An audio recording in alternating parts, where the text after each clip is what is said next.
নিয়োগ দুর্নীতি কাণ্ডে অভিষেক ব্যানার্জির বাড়িতে ইডিকে বাড়িতে ঢুকতে বাধা। এই মুহূর্তে যে বড় খবর উঠে আসছে যে অভিষেকের দুয়ারে বাড়ি দিয়ে প্রাথমিক নিয়োগ দুর্নীতি তদন্তের তলব 15। তবে অভিষেক বাড়ি নেই, দেওয়া গেল না নোটিশ, এমনই খবর উঠে আসছে নিয়োগ দুর্নীতি কাণ্ডে এবার অভিষেক ব্যানার্জির বাড়িতে ইডি। তবে ইডিকে বাড়িতে ঢুকতে বাধা, যে ছবি উঠে আসছে আপনারা দেখাচ্ছি সেই ছবি। নিয়োগ দুর্নীতি কাণ্ডে অভিষেক ব্যানার্জির বাড়িতে ইডি এবং ইডিকে বাড়িতে ঢুকতে বাধা দেওয়া হয়েছে। এবং যে খবর উঠে আসছে আপনাদের জানিয়ে রাখি, ইডি সূত্রে খবর, প্রাথমিকের নিয়োগ দুর্নীতি মামলা তদন্তের শর্তে তাকে নোটিশ দিতে গিয়েছিলেন তদন্তকারী সংস্থার আধিকারিকেরা। এবার অভিষেক বন্দ্যোপাধ্যায়ের বাড়িতে গেল ইডি। মঙ্গলবার তার কালীঘাটের বাড়িতে, অর্থাৎ কিছুক্ষণ আগেই তার কালীঘাটের বাড়িতে যান ইডির দুই আধিকারিক।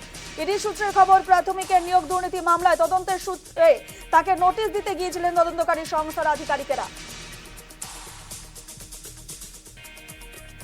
এ নিয়ে বিস্তারিত জানবো, ফোনে রয়েছেন আমাদের কলকাতার প্রতিনিধি শঙ্খদীপ মুখার্জি। শঙ্খদীপ, নিয়োগ দুর্নীতি কাণ্ডে এবার অভিষেক ব্যানার্জির বাড়িতে ইডি, কি আপডেট রয়েছে এই মুহূর্তে?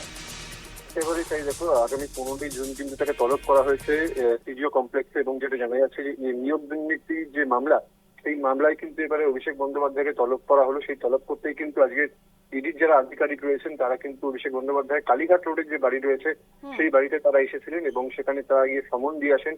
দীর্ঘক্ষণ ইডি অফিসারদের দেখা যায় যে বাড়ির নিচে তারা দাঁড়িয়ে আছেন। পরবর্তীকালে সেই সমন অ্যাকসেপ্ট করা হয়, এবং সেই সমনে যেটা লেখা রয়েছে যে আগামী 15ই জুন, সেই 15ই জুন কিন্তু তাকে সিজিও কমপ্লেক্সে সশরীরে হাজিরা দিতে হবে। এবং সাধারণত ইডির যে শিক্ষক নিয়োগ দুর্নীতি মামলা রয়েছে সেই মামলার পরিপ্রেক্ষিতে কিন্তু আজকে এই সমনটা গিয়ে ইস্যু করা হলো, যেখানে কিন্তু নাম রয়েছে অভিষেক বন্দ্যোপাধ্যায়। এখন দেখার যে 15ই জুনের যে ইডি হাজিরা সেটা অভিষেক বন্দ্যোপাধ্যায় দেন নাকি সেই হাজিরা তিনি এড়িয়ে যান। ধন্যবাদ শঙ্খদীপ।